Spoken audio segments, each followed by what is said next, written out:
Joining us now from Senate Homeland Security, Senator Ashley Moody. Senator, it's great to see you. What do you make of this? Critics are saying the laws did not change. Democrats just decided they would ignore the laws. Yeah, and you had a president in office that first and foremost just lied in that statement. One of the first things he did was stop deporting people convicted of serious felony offenders, including those in federal prisons that had been convicted of crimes. And rather than deporting them back to their home country, they decided they would just push them into the interior of the United States.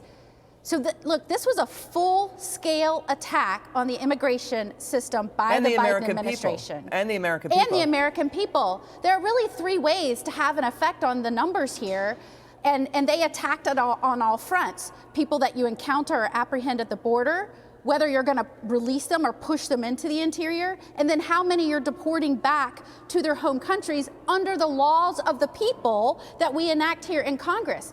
And Biden, not only did he have record high, really overwhelming numbers being allowed in at the border, they were basically saying, come one, come all, it's a free day. In fact, while they were saying the border was secure, they were opening it wide up. We had to sue on that, and a federal judge said, yeah, they've turned it nothing more than a speed bump. They also had mass release quotas into the interior. So those that were coming in, they were like, you have to release more into the interior. And look at the difference between that and what President Trump is doing. They just released the numbers of those that they've released over the last 7 months. How many have they pushed into the interior? 0. Compare that with Biden, who had release quotas. And then look at the deportations. Trump is trying to get out of the country those that were pushed in, many with long criminal records, danger to our communities. And look at what's happening now. You got Democratic leaders and Democratic politicians in other states that are using taxpayer money to harass, intimidate, threaten ICE agents that are trying to do their jobs in accordance with the people's law. It really is a breakdown in civil society and how our country is meant to operate.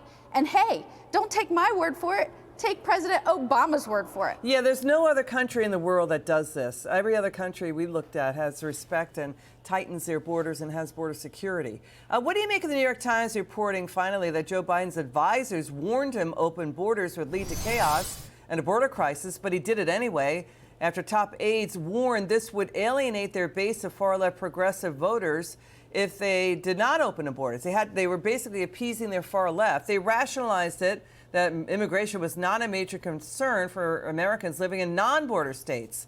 The Times, you should note, they made a sweeping generalization claiming Americans lost faith in immigration. That's flat out wrong.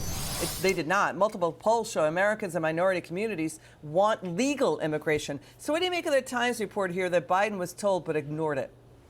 Yeah, you know, we uncovered this in litigation. As you know, as Attorney General in Florida, we did everything we could to safeguard our state. I sued the Biden administration and won multiple times, and we uncovered the smoking gun from right in the first few days of the administration. His advisor said, if you do this, if you issue these executive orders, the border will be overrun. You will not be able to maintain control of the border, and it will create chaos in the states. And it did.